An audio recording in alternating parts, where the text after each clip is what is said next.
Special Operations, Covert Ops, Espionage, The Team House, with your hosts, Jack Murphy and David Park. Hey everyone, welcome to episode 297 of The Team House. I'm Jack Murphy, and we're here tonight with Eric O'Neill, the author of Gray Day. He served as an FBI investigative specialist, did a number of counterterrorism investigations, including the one that led up to the arrest of Robert Hanssen, who some say is maybe the most damaging spy in American history. Excited to get into all of that with him. I want to tell people real quick before we jump into it, there's a link down in our description to our Patreon if you want to subscribe to the channel and support these shows and keep them going. And you get access to all of these episodes ad-free when you sign up. So we really appreciate all of you guys who do that. And also just want to plug real quick my book I have coming out in December, December 9th, We Defy, The Lost Chapters of Special Forces History. Has chapters on Blue Light, Green Light, Det A, Det K, the guys who were undercover in Berlin during the Cold War, the liaison team that exists in Korea to this day. This was a lot of fun to work on, and I'm really excited to finally get it out there this December. There's a pre-order page up on Amazon right now. I appreciate it if you guys check it out. So Eric, welcome to the show. It's good to be here, Jack. So, you know, the first question I usually ask people is about their origin story. If you could tell us a little bit about like what your upbringing was like and how that sort of eventually took you towards governmental service. Sure, no worries. I was sort of born into the government. I was born into the Navy. I was the last kid born in the Naval Hospital in the Navy base in Charleston, South Carolina. My father was a submariner. He sort of followed his father's footsteps. His father was in surface warfare. So he was a tin can soldier. So I guess he went under, a little different. And, my plan growing up was to join the Navy, just like my father and his father and two uncles and assorted other family members. My father left the Navy when I was rather young. We moved around a bit, and he ended up going to law school. So I was raised in the DC area from about age 4. And had that basic suburban DC upbringing. My father's Irish, my mother's Italian, so I had the Catholic from both sides. So that was a big part of the upbringing. Went to high school at Gonzaga in Washington D.C. I was an Eagle, and finally ended up going to college. Now my plan was to go study aerospace engineering for a year, and then applied to the Naval Academy. I didn't get in right away, and went to Auburn University, studied aerospace, and decided after a year I wasn't going to stick with aerospace, and I also wasn't going to go to the Navy, which was the most complicated and difficult conversation I've ever had with my parents. My father was great about it. He was like, look, you got to find your own path through life. But I think I always regretted that decision a little bit, and wanted to definitely serve my country in some way, shape, or form. So when I graduated from Auburn, I started applying, and I applied to the FBI, the DEA, the CIA, the NSA, Secret Service.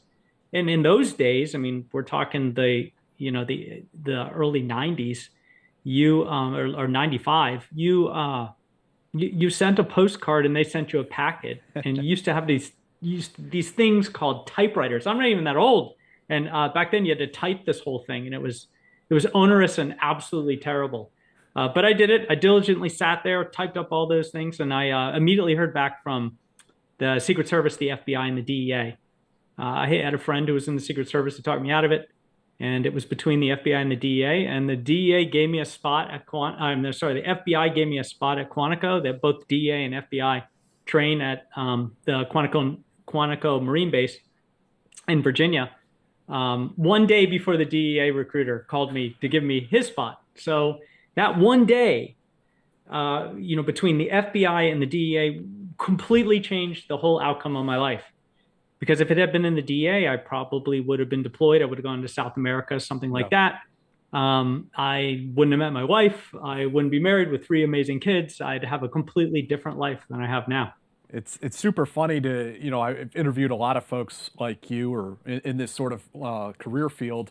And I mean, talking to people who had these amazing careers like at CIA, I'm like, so why'd you join the CIA? Well, they were the first one that got back to me when I submitted to all these agencies. It's like, wow, okay, that's how you made up your mind. Okay. But it all worked out.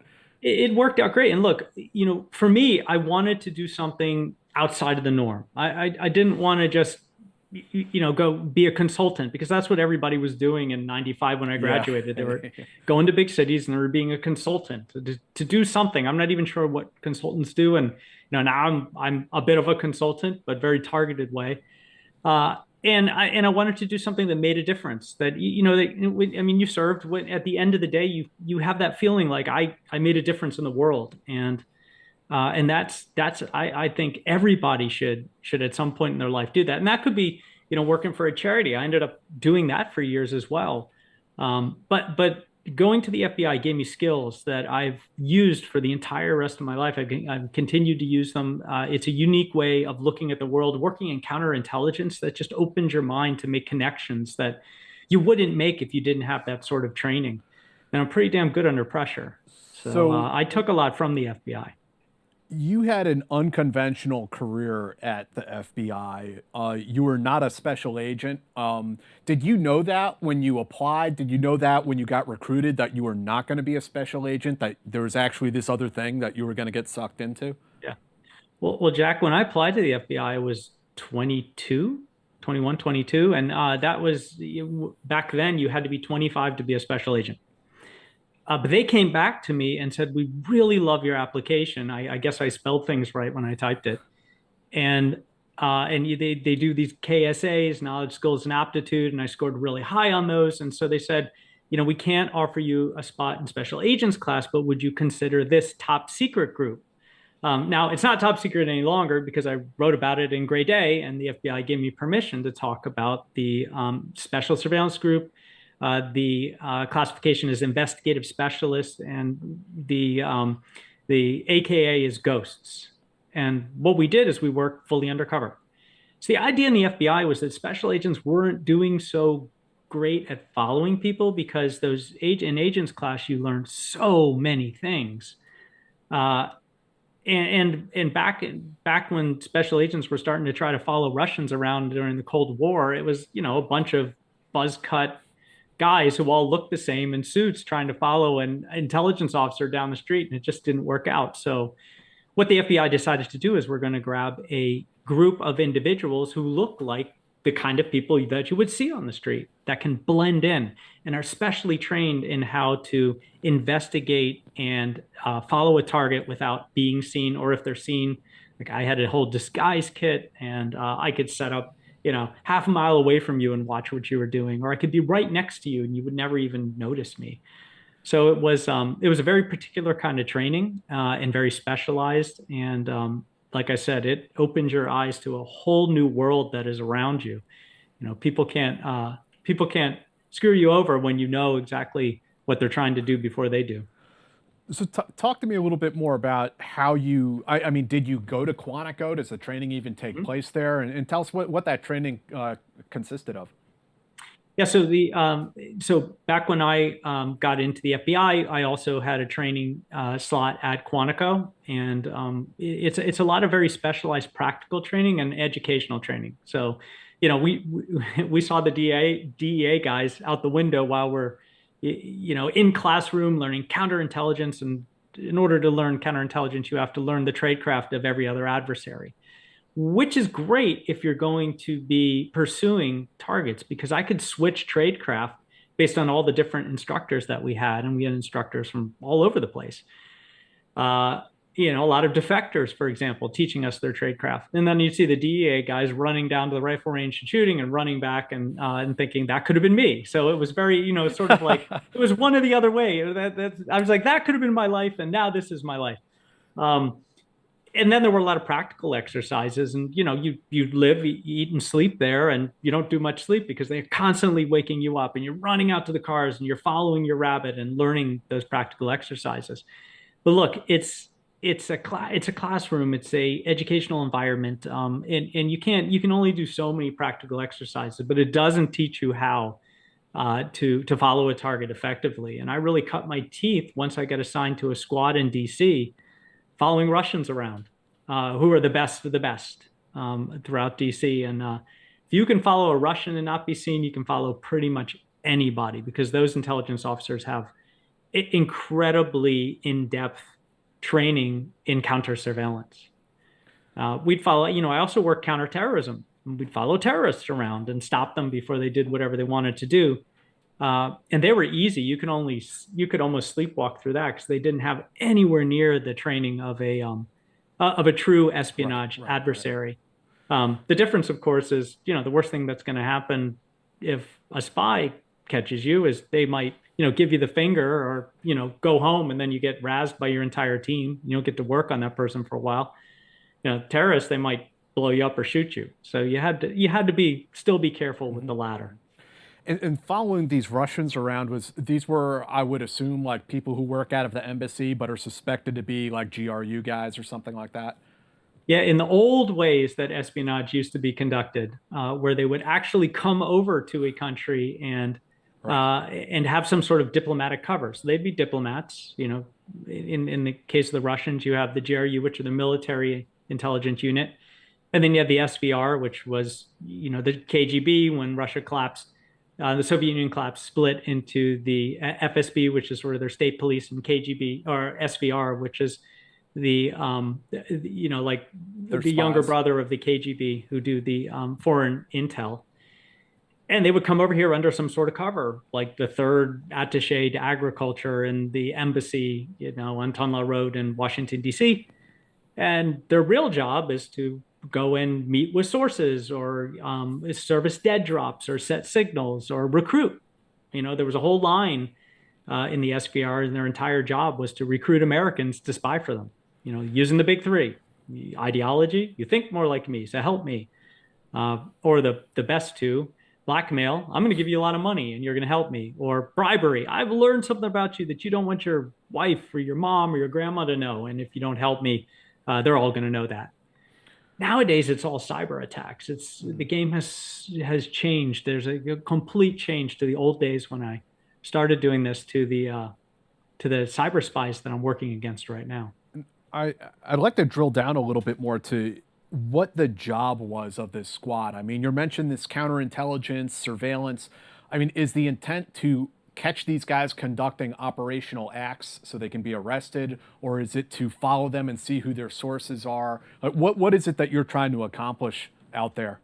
All of the above, and it was different every day. I can't get into too many of the particulars. I got to be really careful to stay on sort of the script that I submitted to the FBI in Gray Day and they greenlit, because much of what the ghosts do remains top secret. It's very classified, and also the ways and means and the particular way you do it. But the training is the ability, essentially, to investigate, to put all the pieces together, all the data points, and come up with actionable intelligence, and then follow someone, watch them. There are many different ways to do that until you catch them in the act. And that was always the goal, to catch them in the act, because otherwise you don't really have a case. If you can't catch an intelligence officer as diplomatic immunity in the act, well, then you can't use that to embarrass the other country and PNG them, which means persona non grata. They're not allowed to come back to the US, so their career's basically over. We were always looking for illegals. Now, that would have been the holy grail. Those are, and I'm not talking about illegals who are crossing our border. I'm talking about foreign intelligence officers or assets who are working for foreign intelligence, who come over here without any diplomatic cover and without telling anybody that you're working on behalf of a foreign government. So that's a person who comes over to the US somehow that is actually a spy, but isn't using any diplomatic cover. So they're truly hidden. And if you remember, about 10 years ago, there was a case called Operation Ghost Stories. It was the 11 illegals who were identified, 10 were arrested. Anna Chapman was sort of the star of that ring, just because she was the beautiful one who sort of slept her way into the halls of power, and they were living just like Americans. Some even had children who had no clue that their parents were spies. And correct me if I'm wrong, but as far as this portion of your career that we're talking about, it sounds like you were following around foreign nationals. But at some point, the FBI asked you to start looking at American citizens who, were suspected spies. I mean, that's got to be like a whole different can of worms, like looking at suspected foreign spies versus an internal investigation. Yeah, no, I certainly worked other Americans as we went Okay. along. I mean, the spies were the ones that we were after. The first case that I worked as a ghost was Earl Pitts, who was a Cold War spy. And I detail him in my book, Gray Day. Earl Pitts had spied during the Cold War in the Soviet Union, and then gone completely inactive and continued to work for the FBI in the behavioral science unit at Quantico. So he was a profiler, and Pitts was given up by a former KGB source who wanted a better life, sold his identity as a former spy for a bunch of secrets. Some great analysts learned all about him, and a team was put on him to investigate him. And he was what's called false flagged. So when you have an American that's inactive and they've spied in the past, it's a lot harder to pin them down and build a legal case for Right. something that happened, like 10, 20 years ago. So what the FBI did was they sent a Russian-speaking special agent who was trained to go undercover and pretend he was a Russian intelligence officer. Comrade, we need you for one final mission. Approached them and said, we need your help, and would you spy for us? And activated him. And he thought he was spying for Russia, and he was actually spying for the FBI, and everything he was handing over. And the FBI does this all the time. A corporation, for example, might realize that they're working for the U.S. government, and they have an employee who starts stealing secrets, and they report it to the FBI because they think, oh, well, maybe he's trying to give it to a foreign power. Well, the FBI will pretend they're that foreign power and roll the guy up once he's given a bunch of secrets over, and they hand him money, and now you've got a case. So we got Earl Pitts, and there were others that I can't talk about that we investigated, both counterintelligence, spies, and terrorists. And then finally, at what ended up being the end of my career at the FBI, I was asked to go undercover to catch a very particular spy. So yeah, tell us about that. And I sense that this was also sort of a shift in roles for you because you'd never been an agent. You'd always been sort of on the outside in the periphery, but now you're going inside the bureaucracy. I mean, tell us about how you got recruited for that particular job and why you. Yeah, so I might have been in Washington field office and headquarters 5 times in 5 years. I worked in offsites, behind 7-Elevens, wherever my target was. I remember one morning setting up on a target, of interest. And this was before I met my wife, and it was difficult to date. So I was really lucky I met my wife. And here's why. I know I had set up this date with a girl. That morning, I thought, I'm working this morning. I'll be done by the early afternoon. This would be great. And then I ended up having to call her from a phone hours later. I'm not going to make it tonight. I'm in Miami. Dude got in his car, drove south, and we just kept driving him. You move where your target moves. You eat when they eat. You sleep when they eat. They sleep. And she's like, "What are you doing in Miami?" And I was just like, I didn't have an answer. I didn't even want to lie. She's like, "I can't tell you." And that was the end of that. So, yeah, it's like that. So this case, it was incredibly unique, not only for me, but for the entire FBI. There was never a case that had been run like this, but Hanssen was unique because for decades, the FBI had been after this mole that everybody knew. And I'm talking the entire intelligence community, that we had this massive mole somewhere within the intelligence community. Didn't know if it was the NSA, FBI, CIA, where this person was, or if he was a he or a she, but knew that some of the most egregious secrets that ever been handed to a foreign power were being handed over. And the Russians were eating our lunch. They knew our operations before we even got them off the ground. So there was this manhunt for this spy that was only known as Gray Suit. And when you don't know the identity of your target, there's a computer at the FBI that just spits out 2 random words, and that becomes the code name. And it was Gray Suit. So everyone over all these years that the FBI had investigated was given a derivative name. So it's always Gray something. Hanssen was Gray Day. And there had been other Gray so-and-sos that, we'd worked on and off. They learned about Hanssen at the very end of his career. And he was about to retire in April, and they learned of him in December 2000 because there was a joint FBI-CIA task force that recruited a former KGB intelligence officer that had long ago, and when the KGB was disbanded, when the Soviet Union collapsed, he was out of a job. And he decided to go become a guy in the business. And then when he wanted to retire, he decided to retire somewhere nice and warm. And he sold a little file of secrets to that joint task force. He said, I think this is the spy you've been after for your whole career, right? And for a lot of money, like millions of dollars. And this is the kicker. The guy's so brilliant. I have a 16-year-old, so I completely understand. Guaranteed school of his choice for his 2 college-age kids, full ride. I mean, that's gold. That's worth more than the millions. And he's gone. He's in witness protection. The FBI opens this slim file of information, and it's a cassette tape, going way back, a bunch of letters, and a trash bag. It's like the worst game of Clue ever, trying to figure out who done it. And the FBI is pretty good at this, so they run prints on the trash bag. And, the FBI can do that. The KGB and the SVR can't. And it comes back like a partial match. They read the letters, which were all written by a spy who only identified himself as Ramon Garcia, which was turned out to be Robert Hanssen's code name. And they listened to the cassette tape.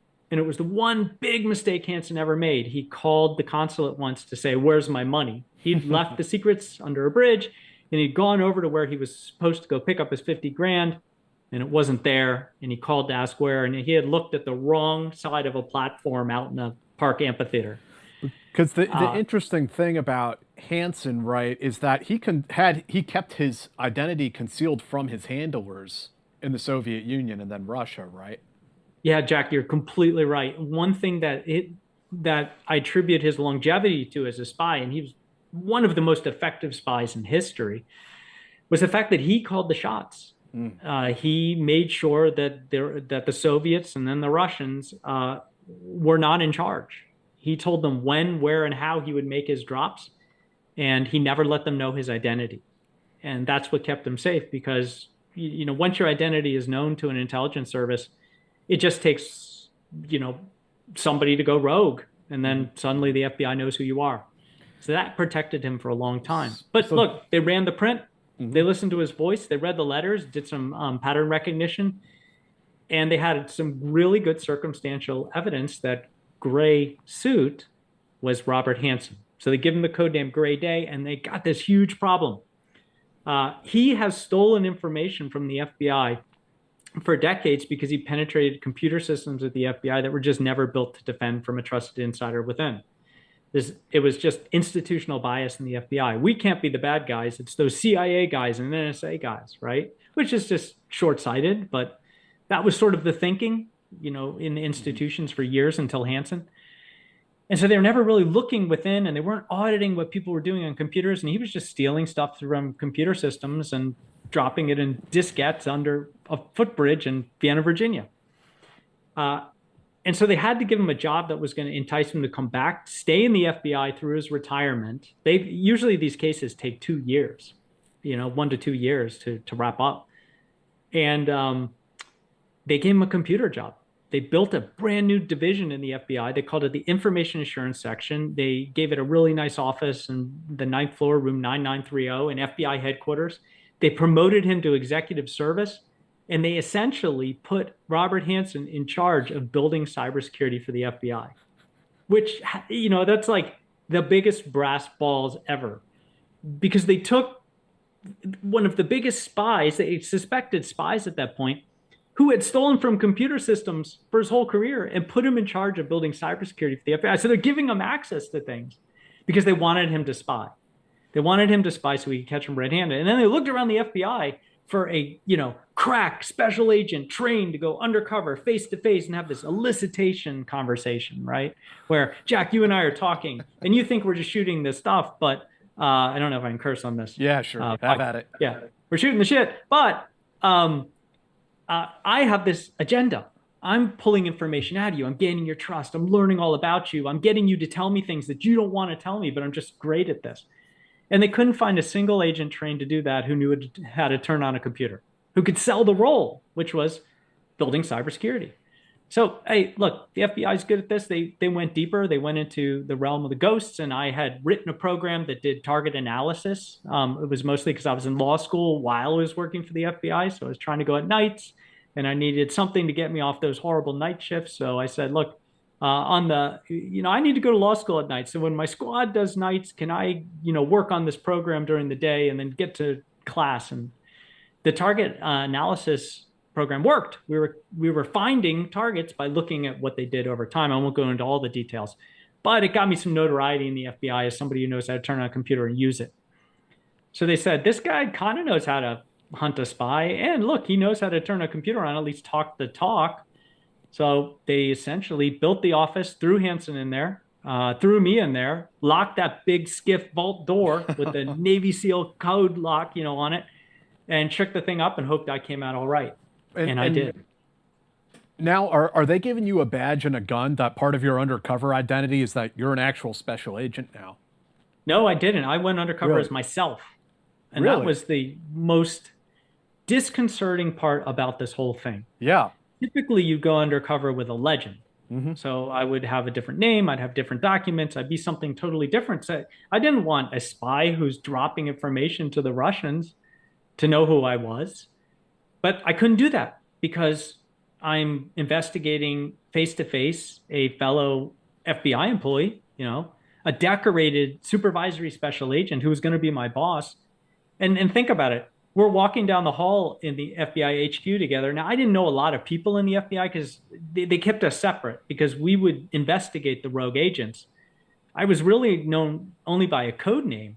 It was, if you read my book, you have to read my book, and my code name was Werewolf. I tell why. You don't pick your code name. It's not because I'm hairy. There's a story behind it, but I tell the story in the book.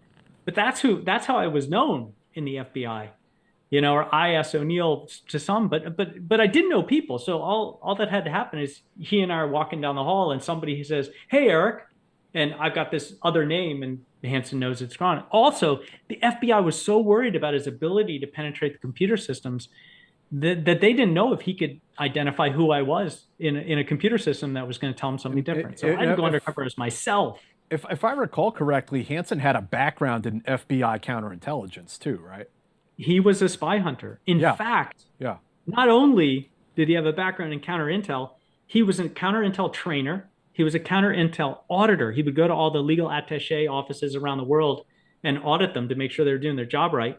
And at one point, the squad looking for Graysuit, remember Graysuit was the spy that it turned out Hanssen was, asked their top Soviet analyst to help them identify the spy. So they went to Hanssen and asked him to catch himself. I mean, it's just crazy. He must have just loved that and loved it and loved it. And he sent the FBI on this insane wild goose chase. He gave them like 100 names of who it could be. And FBI agents were just spilling out around the country looking at people who had nothing to do with it at all. And he just must have been laughing the entire time. So going undercover to try to catch this guy was difficult because he was better trained at this than I was. The thing that I had going for me is he just didn't see me coming. Yeah, he didn't see you as... His pride, his pride would not allow him to believe that, 26, 27-year-old kid was, who wasn't even a special agent, was going undercover to catch him. Now, he was suspicious, but he just couldn't make himself believe it. Tell us about your first meeting with Robert Hanssen, and tell us about him, a little bit about who he was, because, beyond his FBI professional life, I imagine as you came to learn over time, he's a kind of an interesting guy, not necessarily in a good way. Yes, so he had been in the FBI at that point almost 25 years. He was about to retire with his 25-year pension, gold watch, and disappear and go take a job somewhere else probably. During that time, he'd had a number of roles and went through some of them. He was also one of the most damaging spies in U.S. history, and certainly FBI's history. He gave up some of the most egregious information that's ever been given to a foreign power. If you think about the height of his espionage was during the Cold War, between the years of 84 and 85, right in the middle of those 2 years, we lost every single asset in the Soviet Union, all of our spies. And he shares all of those deaths and imprisonments with Aldrich Ames, a CIA spy. So, unbeknownst to each other, they were both giving up similar information, which is golden intelligence for a foreign intel service. He also gave up secrets related to our nuclear weapons program and warfare program. So it turns out that it's really good there wasn't a nuclear war, because the Soviet Union knew exactly where we were going to fire and who we were going to fire at, and what we do if they fired first. They knew our game plan. He gave up our continuity government plan. He gave up undercover operations. He gave up undercover operatives, like me, and thankfully not me, whose entire careers were lost, and much, much more. So he was a bad guy, and he did it all for, just a few $1 million, not that many. He was very careful in what he took. He never took more than could get him caught, but he gave up billions for just a few $1 million, which is, smart if you're a spy, but a little crazy. He didn't have to give up all of that. I truly think he wanted to be the best. Now, on the other side, the conundrum that's Hanssen, who betrayed, his oath, his country, his family, his job, everything. He was known as an upstanding family man. He had 7 children, sort of grandchildren by the time I was investigating him. He lived in the suburbs of Vienna, Virginia. Had a wife that he wasn't exactly faithful to, but she thought he was, and he was a Opus Dei Catholic, a very strict Catholic who went to church every single day. I know, because he would make me go with him. Now that's where me being a Catholic comes in. I had to pay. I was foreshadowing a little in the beginning, Jack. I had to pay that off, but clearly the FBI looked at me and thought, okay, we've got some more connections. They're both Catholic. That's something they can talk about. They're both computer nerds. They can talk about that too.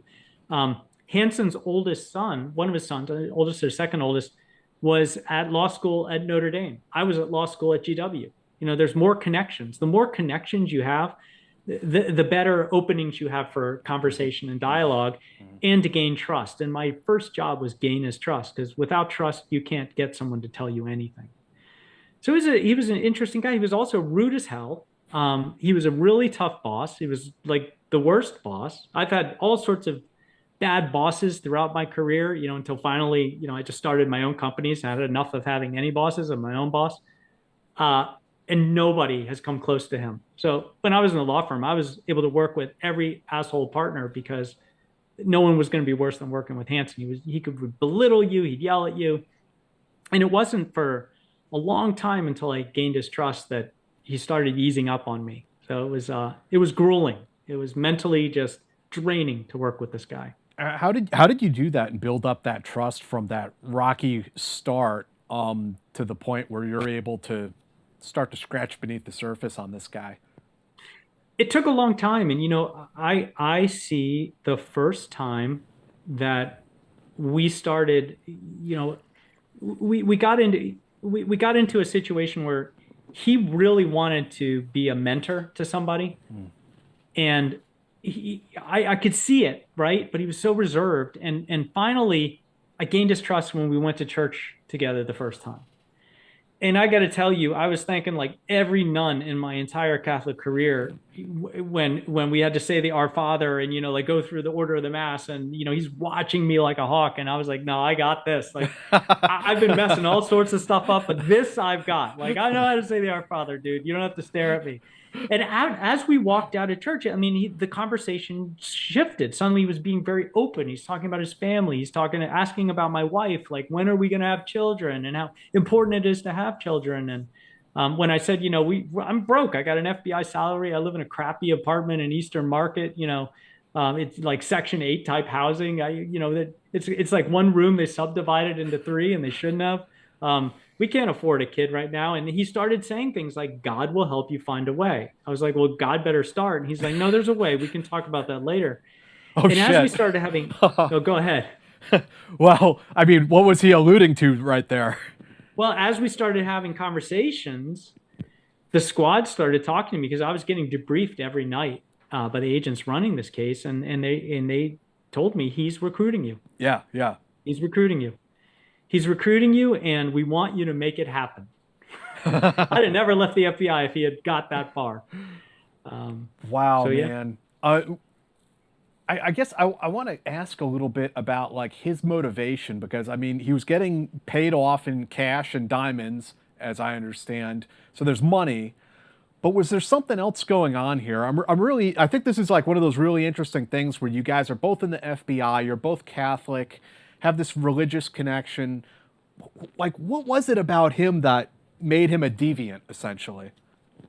Yeah, well, he had this personality, narcissistic personality. He was a true narcissist. And look, I've looked at a lot of trusted insiders and with government, but also later in my career business, and they have that. They have this overinflated sense of self-worth, and they look at themselves and where they are in their career, and they just feel like they should be doing better.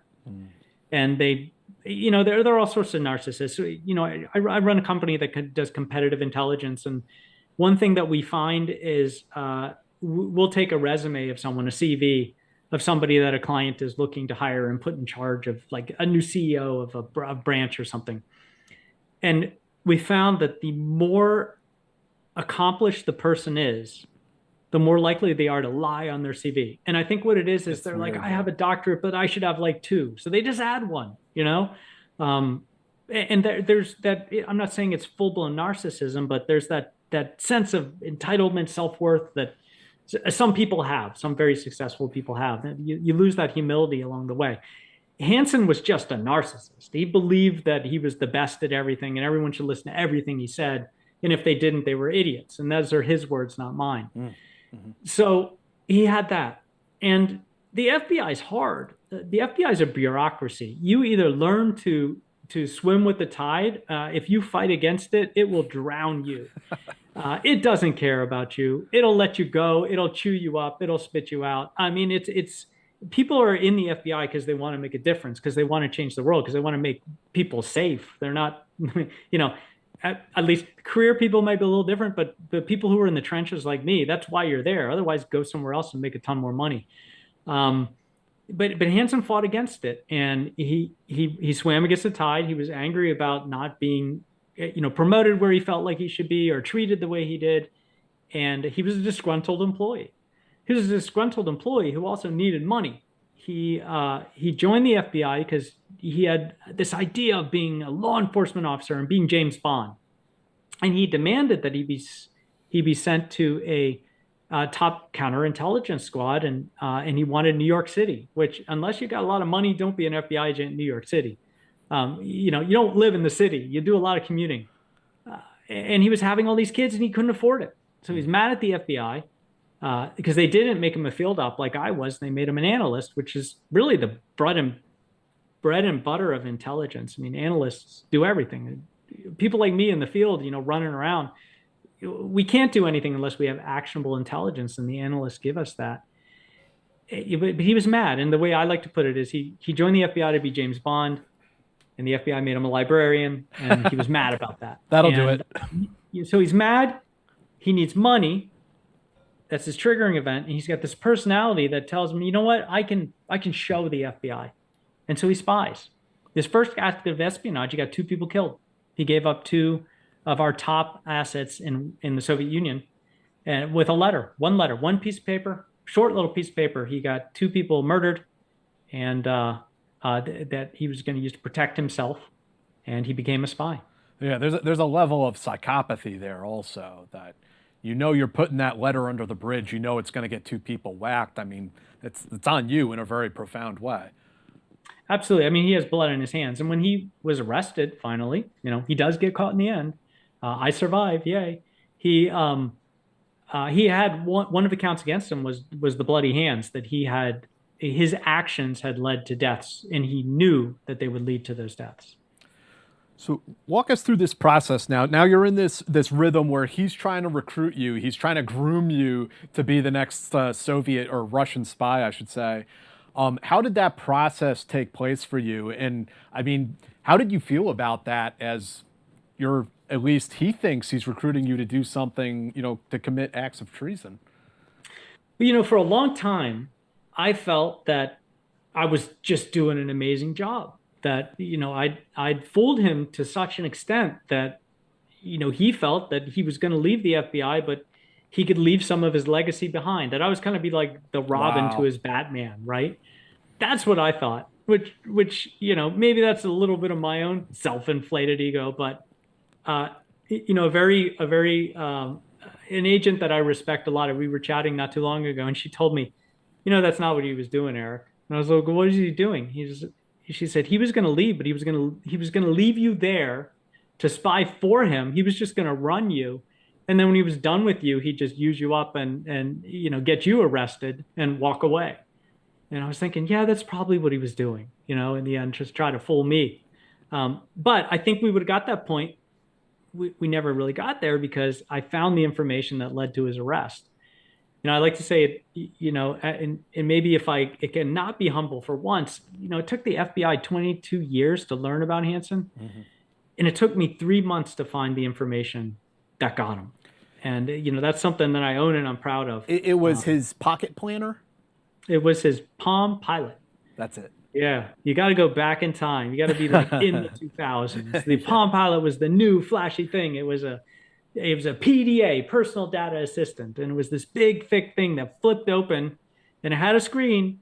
But to get information into the screen, you had to stab it with a plastic stick. That was the height of technology. Old school. You tapped it. The youth are learning something from this podcast tonight. That's right. So tell us about this PDA he had and how he used it. Well, he loved the thing.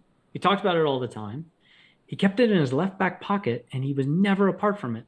The only time that he didn't have it in that back pocket is when it was in his hand as he was using it, or he was sitting at his desk, because you can't sit on the thing. It was too thick. And so he would put it in his bag. And like clockwork, like a machine, as he sat down, he would put it in the bag right next to his desk. And as he stood up, he would reach down and grab it and put it in his back pocket. Like it was a routine. And we all have routines. Go home. Don't put your keys on the hook or in the basket. And I guarantee you the next time you need to drive your car anywhere, they're gone, right? So we have routines to protect things, to make sure that we know where things are. And everyone uses routines to protect information. This was Hanssen's. And when I asked him about it, he said that this is the only way that you can organize your life. If you were smart, if you were something more than a do nothing, no good, useless clerk, you would have one of these things. This is how he talked to me, even when he was being nice. And so I went and I got two. I went to the Office of Science and Technology, who we technically work for. I requisitioned two of these suckers, and he had a Palm 3. I got two Palm 5s. They were like thinner. They were faster. You could send an email on them. You could play games like Minesweeper and that kind of stuff. And I gave him one. And I thought, I'll dare myself to the boss. And he pushed it back across the desk. He pulled out his and he said, I've written the encryption on this myself. And these idiots at the FBI couldn't crack it on their best day. Now that is a huge clue. It's like we say clue, right? I used to have a team leader. And early on, and when you're out on the street and your radios all fail and you're looking around trying to figure out where your target just went, I'd see the team leader and he'd put his hands like that, which was like, get a clue. And, like the dude just walked by you, it's like our weird sign language. So that's my clue hat. But Hanssen, that was the big clue that we needed to get this thing away from him and find out what was on it, because maybe it would give us something that would lead to his arrest. So how did you concoct a situation wherein you were going to be able to do that? Well, we had to social engineer Hanssen. We had to hack him because the guy was never apart from the thing. And maybe the movie version of me, in the movie Breach, Ryan Phillippe playing me, could like bump him and, pick his pocket and, get it away long enough. But the problem is the second he reaches for it or sits down, it's game over. And I'm not a magician. I don't pick pockets. I can pick a lock, not a pocket. So we needed to use a pretext, is what we call it. And here's what I came up with. There was an ADIC, an assistant director. They're actually in the FBI called ADICs. Get that? And the section chief, who was the only other person I knew in FBI headquarters who knew what I was doing. He was like down the hall, this awesome guy named Richard Garcia, still friends today. And, he was my escape plan. If everything went wrong, I was going to have to try to get out of the vault and get down the hall to his office. And he was just ready to shoot everybody. So, we had Richard and the assistant director come in unannounced, startle Hanssen, and invite him to come down to the sub basement to go shoot with the two of them. And we basically used everything that I learned about Hanssen in the psych profile, which was he doesn't like to be challenged. He doesn't like to be interrupted. He dislikes everybody above him in the chain of command, especially these two people. And so I picked them, of course. But he really, really, really likes to shoot. The guy was gun nut. He had all sorts of firearms. He loved it. He was always telling me, like, I'm going to take you down and we're going to go shoot. And I'm like, well, why don't we go do it? I think I could have probably outshot him, but I don't know. He was apparently pretty amazing. And he can't say no. He tries to beg off. I'm busy. I don't have time. And the ADIC looks at him and says, that wasn't a request. So now he's mad. He's off his game. He makes his mistake. He gets up and he grabs his ear protection, eye protection. He holsters his firearm because no one actually walks around the FBI healed unless you're like the greenest of green, new agents. You get to your office, you lock in your deck. Like, who's going to attack the FBI headquarters? So he holsters that thing and he follows them out. And I'm super excited because for the first time, he's forgotten that damn Palm Pilot. And I know it's just sitting in his bag. And so you snatch that thing up and you have to like drag it down the hall to Garcia's office or somewhere else to try to rip it? Well, it took me a while to get this right.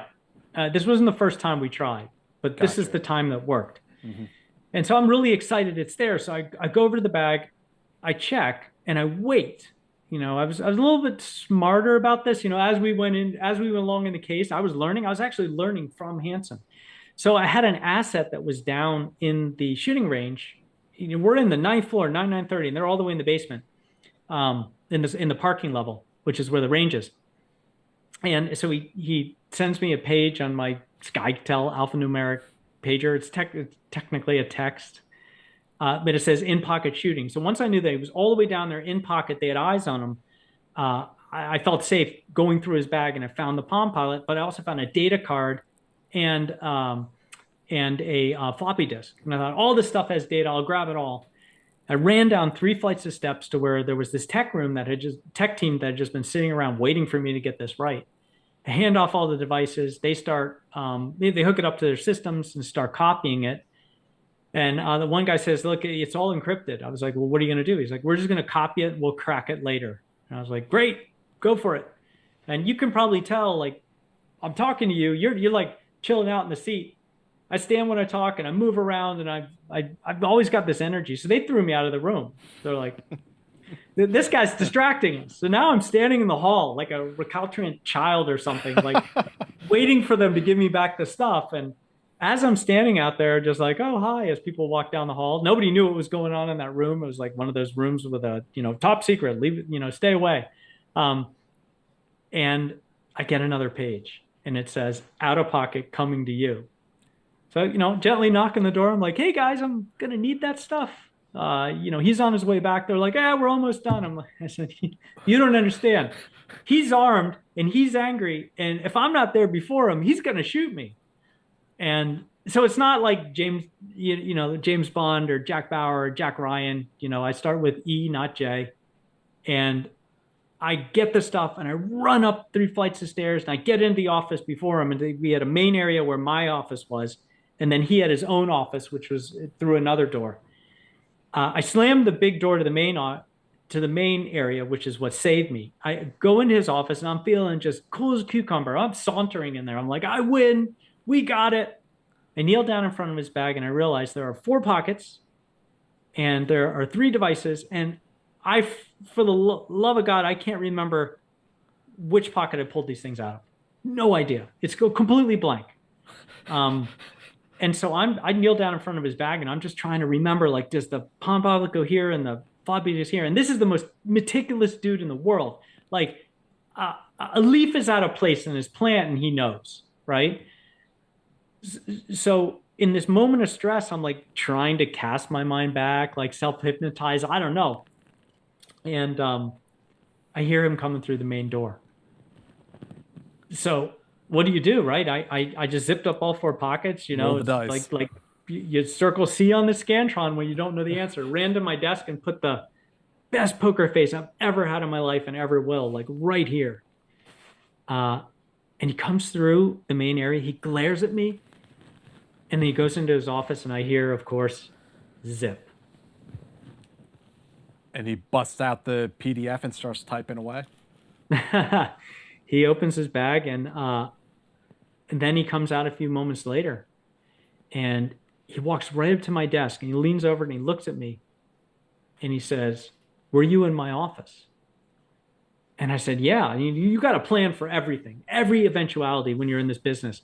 And I had, and I said, "Yeah, I was in your office. I walked in there. I put a memo in the inbox. Didn't you see it?" And in my mind, in the back of my mind, I'm saying this and I'm sweating all down the back, but I'm totally composed up here somehow. I don't know how.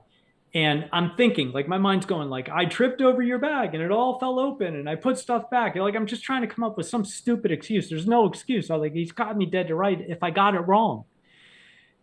And he looks at me and he holds that stare and he finally says, "I don't want you in my office again." And he leaves for the day. And we had another week or so after that where, things were okay, but he was really tense and really stressed out. But about a week later, he walks out onto a bridge in Vienna, Virginia. And he pulls a package out of his pocket, out of his sport coat. It's about that big. And it's wrapped in trash bags like he always has. So it's protected from the elements. And he slides it under the bridge at Foxstone Park in Vienna, Virginia. You can go there. The bridge is still there. It's that first bridge when you get to the parking area. And he gets back up on the bridge. And he knocks the dirt off his shoes. And he smiles to himself because he's just loaded his final drop to the Russians. All the information that he's stolen the entire time he and I were working together. And from the amount of detail you just used to describe that, I have to assume you guys had him under surveillance. But we were there before him. You're Yeah. exactly right. We were there. And as he's leaving the park and he walks back to his car, his old silver Ford Taurus, two vans screech to a halt. SWAT jumps out. They point their guns at him. He's arrested, put in handcuffs. And he says, "The guns are not necessary." And then he looks at them and he says, "What took you so long?" And he's arrested for espionage. He ends up pleading guilty. We not only knew where he was going to be, but the exact time he was going to be there. Because the Palm Pilot is really just a big digital calendar. That's how you catch a spy. So you knew from so I'd like to rewind a little bit. How long did it take the FBI to crack his super spiffy homebrewed encryption? Not very long, a few days. And Yeah. it was strong encryption. It just, the FBI has very big computers. The thing about encryption is that, unless it's some serious military grade encryption, and he wrote this himself, the bigger the computer, the faster you're going to crack it. And the FBI also has, things like the NSA. And, I was a part of the team that cracked it, but they were able to crack it. And we learned by reading through all his old letters and other information that I had found earlier in the case, his special code for how he translated dates. So he would transpose them. He didn't just put the date in his calendar. There was math you had to do to the date to get the actual date and time. We also knew that from an earlier search that I had done.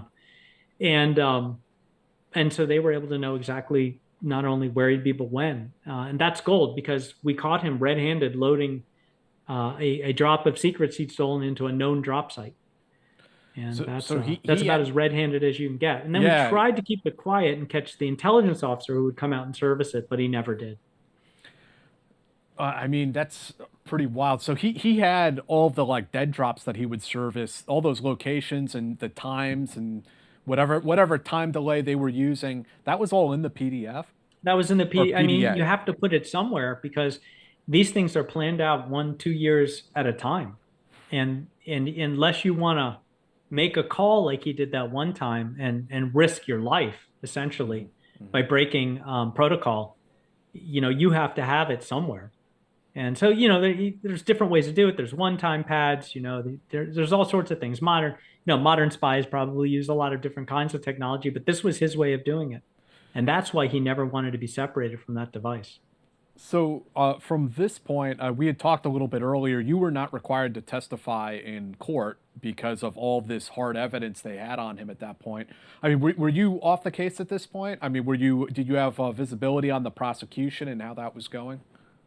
No, at this point, I wasn't actively part of the case. It was all part of it was the Department of Justice's case at that point. And so the indictment was written by the FBI case officer and then case agent. And then the Department of Justice took it off. Hanssen lawyered up, and then he decided to plead guilty. And because he decided to plead guilty, I didn't have to testify. I would have, and I was nervous about that. I'd have to face him and watch him glare at me as I talked about all of the evidence that I'd collected. But he saved me that and saved the FBI a long protracted case by pleading guilty, essentially for the first time in his life doing the right thing. What did they sentence him to? He was sentenced to life in prison, so without any opportunity for parole. I don't even think he could have been pardoned, and he had consecutive life terms. And part of the deal was that he would have to submit to constant interrogation. It was like they didn't have an end date. So the FBI, the NSA, and two commissions that were put together were given access to Hanssen so that they could ask everything that he'd done so that it could be fixed. Like a damage assessment? Well, yeah, but the damage was incredible. He blew holes, so many holes in counterintelligence, U.S. counterintelligence. It was basically Swiss cheese. Our adversaries knew everything we were doing before we did it, and everything else he did, but also the ways and the manner that he was able to penetrate the FBI so deeply and other agencies, and how he did that, because that had to all be corrected. So in Gray Day, I call Hanssen the modern architect of the FBI, because essentially he is certainly the architect of the FBI's security. I don't think it would be very difficult for a trusted insider to do what Hanssen did. He's kind of one of a kind, because the FBI, by learning from him, built its internal security to the standard that is now used and used very effectively. Before we move on to the next thing, any final takeaways about the Robert Hanssen case that you like to get across to the American public, or even to these bureaucracies, FBI, CIA, about the nature of these infiltrations? Yes, certainly. I mean, there will always be spies, even in an era where 99% of espionage is conducted through computer systems. I mean, why leave Moscow or Beijing or Tehran or Pyongyang when you can just attack a government official through a computer system, but you're attacking the person, you're fooling them. I mean, it's all the same deceptive techniques in a modern environment. Even though that's the easiest way to spy, there will always be spies. And so, part of looking for trusted insiders is understanding how to spot these things. Government works very hard to train on that. But look, espionage is the oldest profession. Sometimes they say the second oldest profession on Earth, and it'll continue to be around as long as there are humans. So after finishing this case, you only had you spent 3 more months at the FBI and then went to law school. What motivated that life change to leave the bureau and go to school? Yeah, so I'd been in school for about 2 years at this point, a little over 2 years, while I was in the FBI. So I was, I was desperately trying to make classes and keep my grades up, and chasing spies and terrorists all over the place. And it's one of the reasons I picked George Washington University. Most of the professors, as a night student, most of the professors are practitioners. They're attorneys, they're judges. They understand in a way that the tenured day student professors don't. Sure. When you can't make it to class, or you show up and you're half dead, because everybody's working a job. And so, 5 years of working undercover straight without ever coming out of cover, I decided that was enough. Now, a big part of it was the Hanssen case burned me out a little. And I was married. The day that my SSA, my supervisor, special agent Gene McClellan, showed up at my house unannounced on a Sunday and asked me to work undercover, to investigate Robert Hanssen. I was married 3 years. 3 months. We hadn't even had a honeymoon yet. And, my wife was German and had come over to the U.S. to be with me, and we were trying to build a life together. And, for the entire time I was on the Hanssen case, there was no life. I was always gone. And I couldn't tell her what I was doing. I had lied to her the entire time. And so I really wanted to correct that relationship. And at the end of the day, I wanted to see what I could do as an attorney. Yep. And see what I'd do with a legal shingle. And so I hung that out there and went to work for what became one of the biggest firms on earth, and did national security law and government contracts law and all sorts of stuff that still had ties to the government, but I wasn't in the government anymore. Any notable cases or clients that you can talk about during that time? Well, what I did, I can't talk about them because they were, they're still kind of confidential, but I ended up working, well, surprise, surprise, on a number of internal investigations. So I built a pretty good practice on doing internal investigations of companies who, had issues or some corruption or problems. And generally it was on behalf of the board of directors. So the board of directors would, find out, they'd get a letter from the Department of Justice or, a government contracting agency saying that we think that there's, financial fraud or contracting fraud. And they would hire attorneys to not go undercover, but come in and find out where everything got wrong. And, working with Hanssen made me pretty good at spotting a liar, all that time in the FBI. And I became very good at it in my practice. And that was kind of part of the primogenitor of deciding to leave then that career as an attorney and start a company that does competitive intelligence and a lot of that same work. I want to talk about your company and what you guys do now, the Georgetown Group. But I got to ask about, the book, Gray Day, and then the movie Breach that was based off of it. I mean, how did all of that come about? Well, the movie actually came before the book. Right. So I was journaling during the Hanssen case. Now, I had to turn over all my notes. I had to write a log every single night.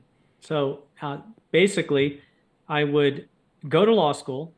The special agent, Kate, who was basically in charge of making sure I didn't screw up, would drive me to law school from FBI headquarters, and we'd debrief on the way. And then a lot of nights she'd hang out for 2-3 hours and pick me up again and drive me right back to headquarters, and we'd do a search of the office because I had to be there for chain of custody. And then I would go home and I'd get like 5 minutes with my wife before she goes to sleep, and I'd wait for her to sleep, and then I'd sneak out of bed and go sit down and pull out this hidden laptop and type up my essentially surveillance log for the day, which would go right to the director of the FBI. And so I wasn't sleeping at all. I maybe got 3-4 hours of sleep a night.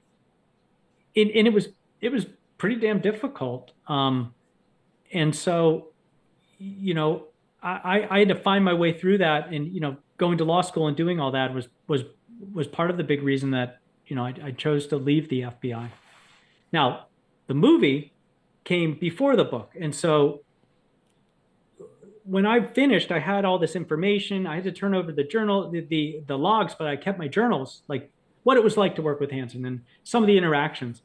And I wanted to write a book. But by the time I got permission from the FBI to write a book, there were already 6 in publication. Just every reporter who grabbed the indictment just wrote something real fast in like record time. And I didn't want to work with another writer. And so I just decided to table it. And then a few years later, I left the FBI in 2001, just before 9/11, or else I never would have left. If 9/11 had happened and I was still in the FBI, there's no way I would have left. But I left before that, and I was kind of like waiting by the phone, like, are they going to bring me back in here? I kind of thought they would. And my brother was a screenwriter and an actor, and he just said, I've just, over some drinks at my place, it was just telling him about this case after I could finally talk a little bit about it.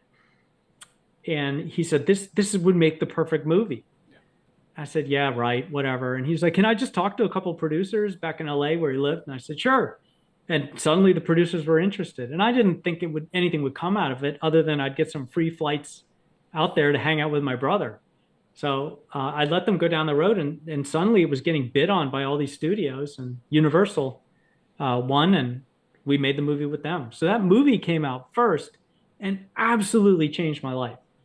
I went from being a undercover ghost who was an attorney who was making waves as an investigator attorney, but never did an interview anywhere, to suddenly doing interviews and podcast. Well, there weren't podcasts back then, but news and media and all sorts of things. And then I turned that into a career as a professional speaker. And as I'm speaking through these years and all these stages everywhere, and my first agent came to me and she said, "Do you have a book?" I said, "No." And she said, "I find it very insulting to literary agents everywhere that there's a movie about your story, but you've never written it in a book." And I said, "Well," I told her the story of like all the books that were out there. And he's like, "Well, you've definitely got a story to tell. If you just wrote up your keynote, like you just delivered it, we'd have a proposal." And I ended up working with her, Becky Swearin at Avitas in New York. And we came up with this proposal for Gray Day. And I wrote the thing in record time because I've been writing it in my head for years and years, and every stage that I ever spoke on. What were some of the significant differences between the movie and the book? And what did you think of the movie when you saw it? I really enjoyed I still have chills when I see that, that initial universal screen with the earth and the sun going over it. I mean, every time I hear that jingle, I have that same moment.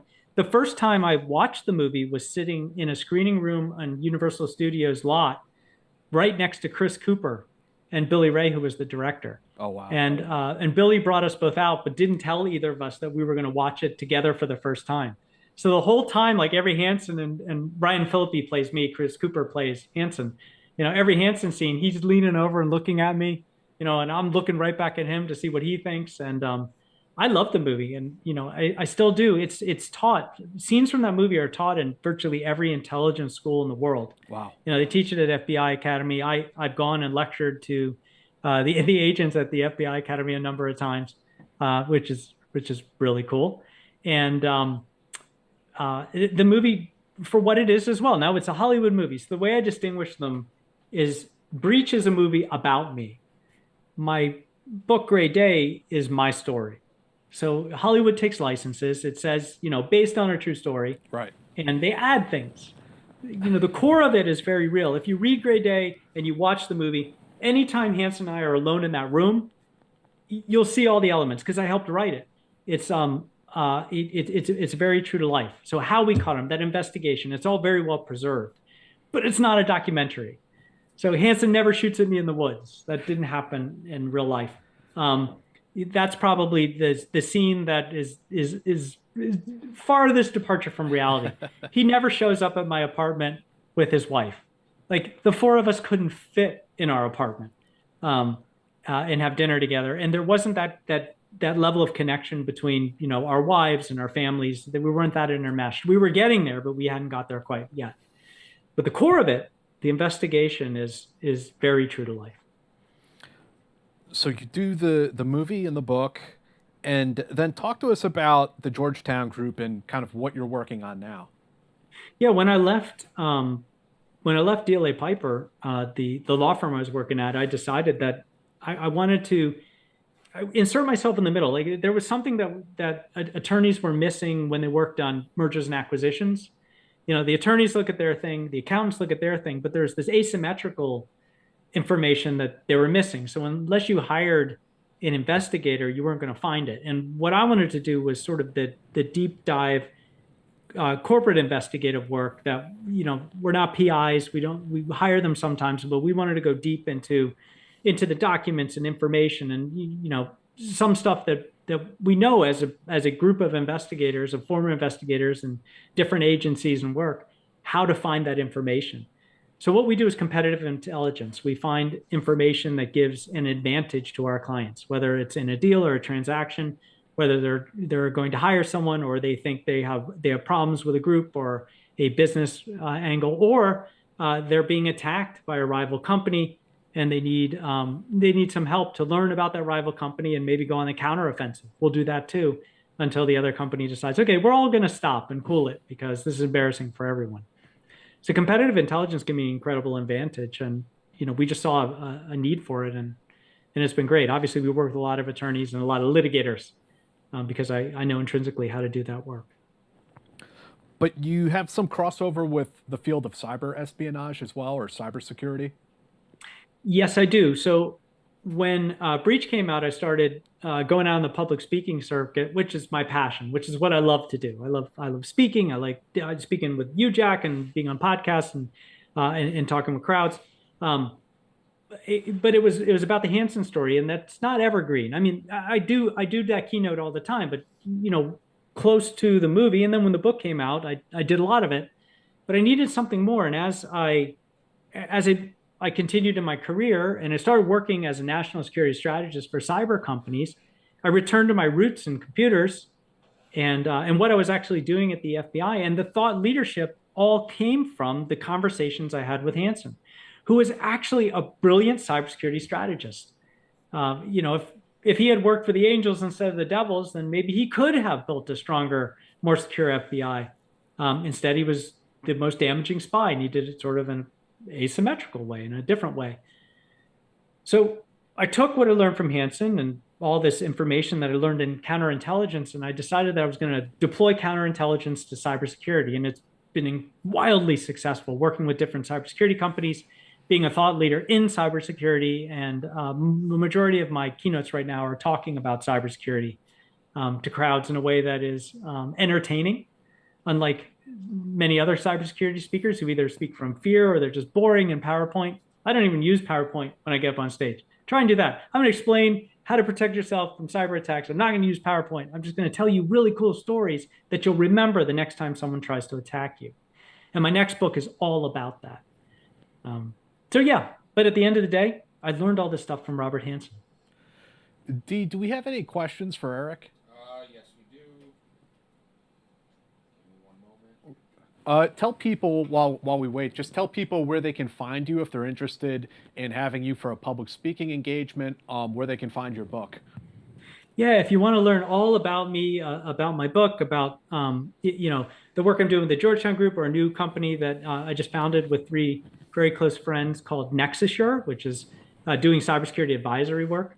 You can go to www.ericoneil.net, and you can find me on LinkedIn. I'm really good at responding to people on LinkedIn. If you're too shy to ask a question here and you want to message me there, I'm certainly happy with doing that with you. We'll have some links down in the description for those of you who are interested in finding Eric. Right on. Okay, we have a question from KX. Thank you. I agree with FBI agent James Hosty that Marina Oswald is obviously a KGB wife, a swallow, quote unquote, still living her cover today in Dallas. Does the guest have an opinion on that? Yeah, I'm sorry about that. I don't really have an opinion. That's a little bit beyond what I knew when I was in the FBI, and I really haven't looked into that case. The swallows, they existed. That's not a made up thing Really? In Red Sparrow, and they were very successful. And I guess the way I want to answer this is that it still happens today. Intelligence services do deploy men and women. Women mostly, because it just turns out that guys are much more susceptible to this, but men as well to entice the opposite sex. And so what we say in the training is, if you are in a foreign country and you're sitting at a bar and the most attractive person in the room comes over to you and sits down next to you and wants to have a drink with you and then go up to your room with you, it's probably a spy, because that's too good to be true. And it happens a lot, especially when you go to adversarial countries that don't have our best interests at heart. Yeah. So could it be true? Sure. Do I know? I don't. We had somebody on here as I think Army counterintelligence guy, who said you got to know your number. If you're a 4 Right. and she's a 9, you got to ask yourself what's going on here. Yeah, the way I say it is, look, some Nigerian prince just doesn't want to really send you a fortune.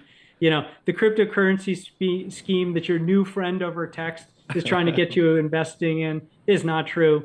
Like that incredibly beautiful woman who just sat next to you at the bar and is giving you all her attention, and ignoring the whole rest of the room, you're maybe not that attractive. So you just really have to look at things with a grain of salt. And what I like to say is think like a spy hunter. Look for the con, look for the problem, see it, and don't get wrapped up in feeling that it's true if it's too good to be true. We have another one from Andrew. Does Eric have any funny stories that he could share about inept spies and would-be spies? Oh, certainly. There was a spy called David Allen Justice. So Justice, I talk about him in Gray Day, was working for this is a really funny story. He's working for a contractor on the West Coast that's doing military satellite research. And he's working on this program. And he decides that he wants to spy. Now, he's watched the show The Americans. We know all this from the debrief, by the way. He doesn't get away with it. He's watched the show The Americans, and he loves it. And he decides, I want to be a spy like that. I'm going to spy for Russia.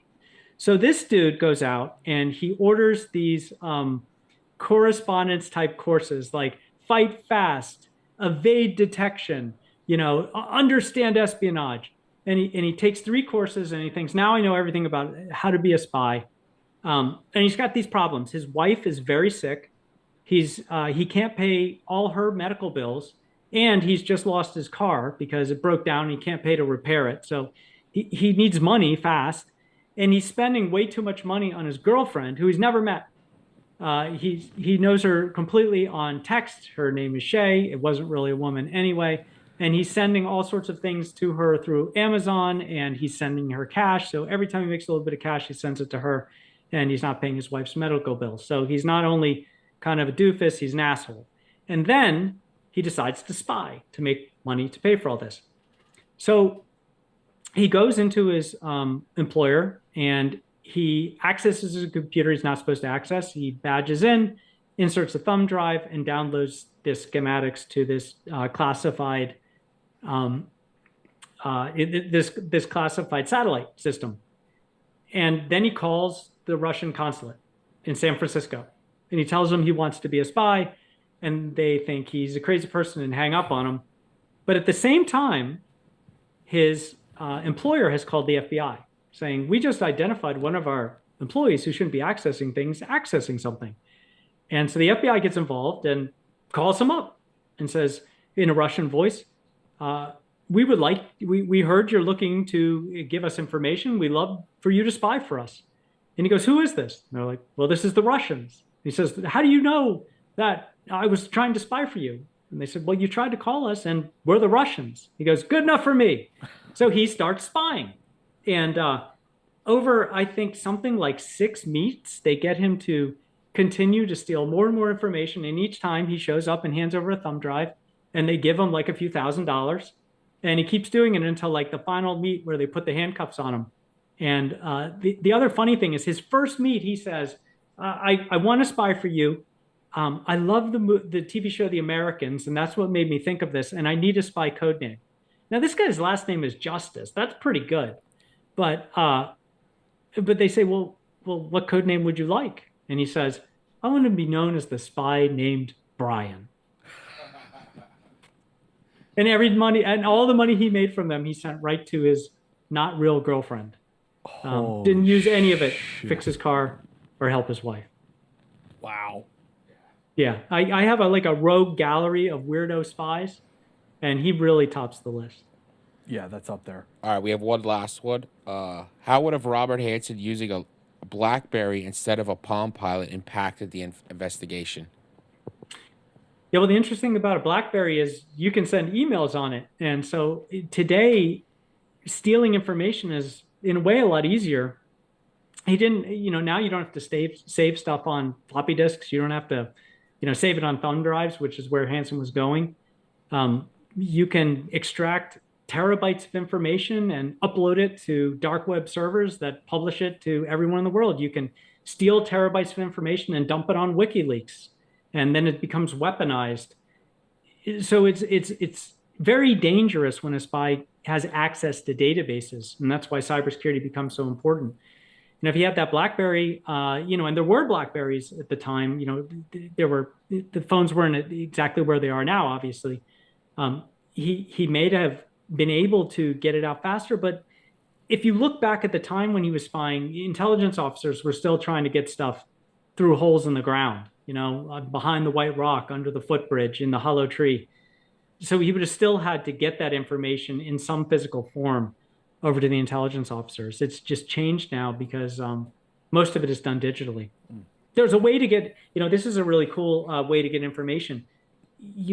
Spies have used photo sharing websites, and they use a technology where they embed their intelligence into a photo. So there's no way to know that it's filled with secrets other than that, that image. It's like a modern version of microdots. Exactly, and they just upload the image to a photo sharing website, and their intelligence officer sitting in Russia or China or wherever downloads the image, and someone else might have gone through and looked at the image, but unless you have the decryption code and that it's intelligence, it's useless to you other than it's a really big photo. Before we get going, Eric, I really appreciate you taking the time and telling us your story. It's pretty incredible. Anything that I failed to ask or anything that I didn't bring up that you want to make sure we cover before we get going tonight? Well, Jack, you've been a great interviewer, and this has been a lot of fun. Thank you, sir. One thing I want to leave people with is maybe the first thing that Hanssen told me. And in this first conversation I had with Hanssen, day one, where I'm in there and I'm nervous and I'm trying to figure out how I'm going to endear myself to him, he looks at me and he says he wants to tell me about something called Hanssen's Law, right? This is like the very beginning of my book. And I said, well, what's that? And he says, it's this simple. The spy is in the worst possible place. Now, I kept this composure. Like, I was thinking to myself, what's he trying to do here? Like, does he know that I'm trying to investigate him? Is he suspicious? And I just looked at him. I said, well, what does that mean? I remember learning about that in Quantico. And he says this: Hanssen's law is that the spy is in the worst possible place. They're that person who has access to the information that's going to do the most damage, the knowledge and the wherewithal to get it in the hands of those who are going to pay him the most for it. And that, Eric, is what we're here in counterintelligence to protect against and prevent. Hanssen was the spy in the worst possible place. But that elegant law really was the foundation of everything that you do in counterintelligence, because you're going to find the spy in the worst possible place. And today, the worst possible place for all of us as individuals is where our most important data is. And that's what the spies are coming after. And that's the basis for my next book, which comes out early next year, called The Invisible Threat. So I get that plug in there, Jack. Awesome. And people can find Gray Day and The Invisible Threat. Is that up for pre-order or anything on Amazon yet? Not up for pre-order yet. Okay. I finished my draft. Writing a nonfiction book is a difficult task. You've done it. It's with my editor at HarperCollins. Gray Day is with Crown. Gray Day is available wherever books are sold. If you go to my website, you can buy it right from there. An Invisible Threat, I'm hoping for first quarter 2025. Okay. But that's the publisher's decision, not mine. And for our viewers out there, we'll be back on Friday with Damon Brown. He is a former Special Forces combat diver. Excited to talk to him. Eric, thank you so much for joining us tonight. Really appreciate having you on here and getting to hear your story. Thanks, Jack. It was cool to be on the Team House podcast. I love the podcast and thank you. Everything you guys are doing. So keep up the good work. All right, guys. We will see you on Friday. Have a nice night out there.